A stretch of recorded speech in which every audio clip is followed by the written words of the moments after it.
Baie welkom by hierdie week se meditasie. Ons het verlede week begin om jou uit te nooi om by die Here stil te word en 'n metodiek te beoefen wat ons noem Visio Divina. Lectio Divina is om luisterend, wagtend om te gaan met die woord en na die Here te luister aan die hand van 'n teks.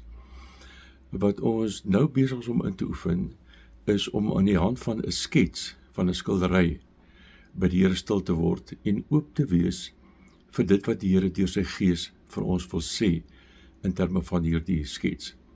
Ek het die proses verlede keer verduidelik, ons sal dit weer verduidelik in terme van die sketse wat Alida Botma vir ons geskets het, geskilder het, en wat ons gebruik om vir mense in te nooi op die pad van disippelskap as 'n geloofsvormende reis, as 'n reis van karaktertransformasie tot diens in die samelewing.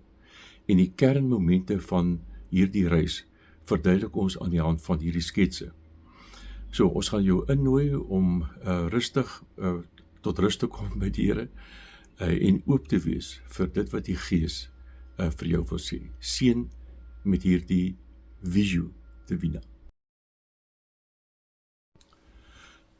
In hierdie week wil ek jou uitnooi om aan die hand van hierdie skets na te dink oor die kruis.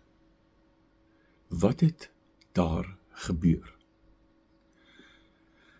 En die diepte daarvan sal ons eintlik nooit kan pyl nie, die misterie daarvan.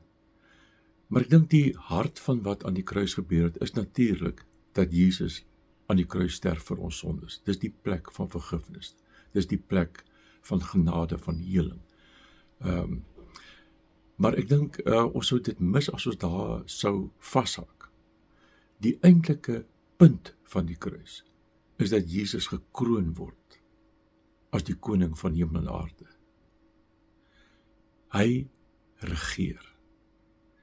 En so lyk sy regering.